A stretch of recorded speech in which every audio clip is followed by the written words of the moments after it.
Yeah, since Katrina. Only Katrina has killed more, and there's still an unknown amount of people that are missing. Right. Ella Dorsey's here in the First Alert Weather Center. Ella, you've been tracking that, and it also makes the you power want to cry. outages. It really does. I know. It's unreal when day. you look at those images, for sure. And you know, parts of the highway, Blue Ridge Parkway, completely shut down.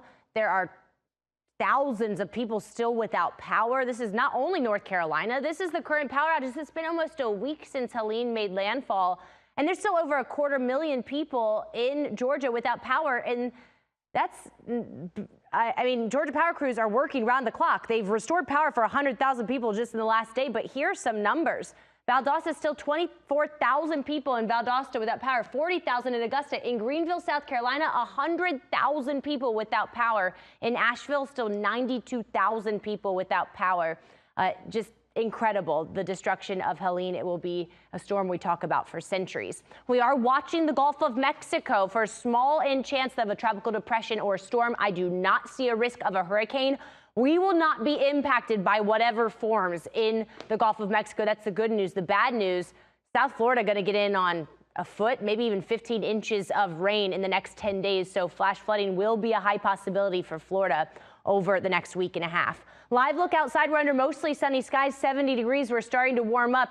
The air quality today is still considered moderate, but I think it's going to be lower for Atlanta, or worse for Atlanta than it was the last couple of days, because the winds have shifted to coming out of the east. That's going to blow that smoke back towards us. So if you see the smoke or smell it, you're urged to stay inside. High temperatures still reaching the low 80s. Can't rule out a few stray showers this afternoon, mainly down towards Edenton, Lake Oconee, but the rain chance will generally stay pretty low. You can see clouds build overnight, and once again tomorrow morning we can't rule out a few stray showers across West and North Georgia, but today, tomorrow, that's the only real chance for any rain. Tomorrow, clouds will keep temperatures in the upper 70s, and then the clouds clear out.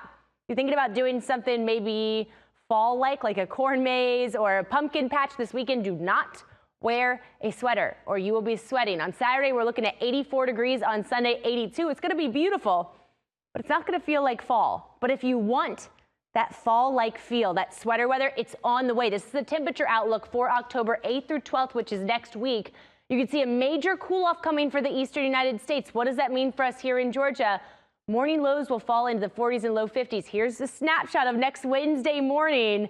I'm seeing many areas, Athens, Gainesville, Rome in the upper 40s, most of Metro in the low 50s. That's the coldest air we've felt in quite a while. So sweater weather jacket season is in the 7-day forecast. You know, it's not in the 7-day forecast, a single first alert weather day, which means quiet weather over the next 7 days. Just a few showers today and tomorrow, then we dry out, we warm for the weekend. That cooler air arrives Tuesday, Wednesday of next week. First Alert meteorologist Rodney Harris is here now. Rodney,